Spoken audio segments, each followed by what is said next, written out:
Hello friends, అందరు ఎలా ఉన్నారు? దేవుని నామంలో మీ అందరికీ శుభములు తెలుపుతున్నాను. మనం 15 డేస్ కలిసి ప్రయాణించాము. అందును బట్టి దేవునికి మహిమ ఘనత స్తుతి చెల్లిస్తాము. ఈ దినం day 15 of reading the Bible with me అనే కార్యక్రమానికి మీ అందరికీ ఆహ్వానం పలుకుతున్నాను. మరి నాతో పాటు సామ్స్ 15 చాప్టర్ చదువుతారా? రండి కలిసి చదువుదాం. యెహోవా నీ గుడారంలో అతిథిగా ఉండదగిన వాడెవడు? నీ పరిశుద్ధ పర్వతం మీద నివసింపదగిన వాడెవడు? యథార్థమైన ప్రవర్తన కలిగి నీతిని అనుసరించుచు హృదయపూర్వకముగా నిజము పలుకువాడే. అట్టివాడు నాలుకతో కొండెములాడడు, తన చెలికానికి కీడు చేయడు, తన పొరుగువాని మీద నింద మోపడు. అతని దృష్టికి నీచుడు అసహ్యుడు. అతడు యెహోవా యందు భయభక్తులు గలవారని సన్మానించును. అతడు ప్రమాణము చేయగా నష్టము కలిగినను మాట తప్పడు. తన ద్రవ్యము వడ్డీకియ్యడు. నిరపరాధిని చెరుపుటకై లంచము పుచ్చుకొనడు. ఈ ప్రకారము చేయువాడు ఎన్నడూను కదల్చబడడు. అయితే ఈ చాప్టర్లో దావీదు మనకు ఆయన పరిశుద్ధ స్థలమందు నిలబడే వారి యొక్క క్వాలిటీస్ గురించి చెప్తున్నాడు. 7 క్వాలిటీస్ గురించి ఈ చాప్టర్లో క్లియర్గా మెన్షన్ చేయబడింది. సో ఫస్ట్ క్వాలిటీ, ఎవరు దేవుడి సన్నిధిలో పరిశుద్ధ ఆలయమందు నిలువగలుగుతారు అనే కాంటెక్స్ట్కి 7 పాయింట్స్, ఎవరు వాళ్ళ క్వాలిటీస్ ఏంటి అని దావీదు ఈ చాప్టర్లో వివరిస్తున్నాడు. ఫస్ట్ది న్యాయముగా నడిచేవాడు. సెకండ్, సత్యము మాట్లాడేవాడు. థర్డ్, తన నేస్తాన్ని చెడుగా చెప్పనివాడు. ఫోర్త్, తన పొరుగువానికి అపకారము చేయనివాడు. ఫిఫ్త్, దేవునికి భయపడేవాడు.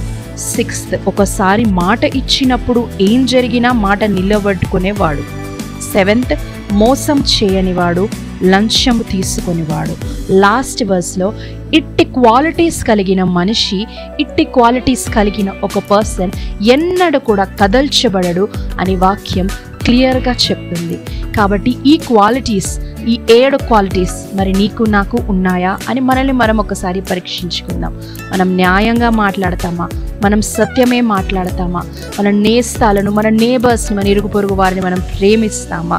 దేవునికి భయపడతామా? ఒక్కసారి మనం ఎవరికైనా మాట ఇచ్చినప్పుడు దాన్ని నెరవేరుస్తామా? మోసం చేస్తామా?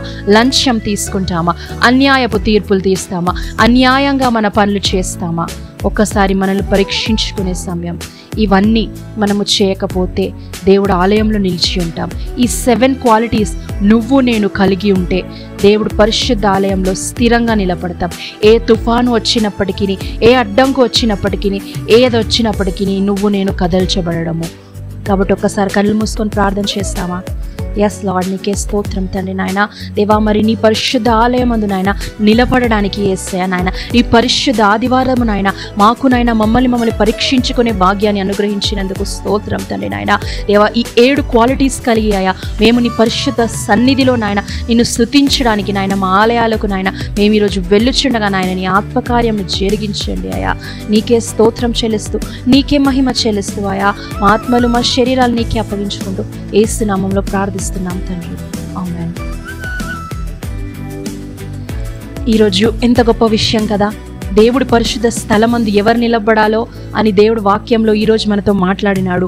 మరి ఈరోజు పరిశుద్ధ ఆదివారం కాబట్టి మనం ఆలయంలోకి వెళ్ళే ముందు మనల్ని మనం పరీక్షించుకొని ఈ 7 రకాల క్వాలిటీస్ నీకు నాకు ఉన్నాయని పరీక్షించుకొని ఆయన సన్నిధిలో నిలిచేయాలని ఈరోజు అంతా కూడా ఆరాధించి స్తుతించి మహిమపరుస్తాం. తిరిగి రేపు ఉదయం కలుసుకునే వరకు దేవుడు మెండైన దీవెనలు మీకును మాకును ఎల్లప్పుడూ తోడు నీడై ఉండును గాక. ఆమెన్. మరొక విజ్ఞప్తి, లైక్, షేర్, సబ్స్క్రైబ్ చేయడం మాత్రం మర్చిపోకండి. ఇటీవలే మీతో పాటు మీ ఫ్రెండ్స్ కూడా దీవింపబడతారు, వాక్యంలో ఇంకనూ ఎదుగుతారు. రేపు మళ్ళీ కలుసుకుందాం. అంతవరకు బాయ్ బాయ్.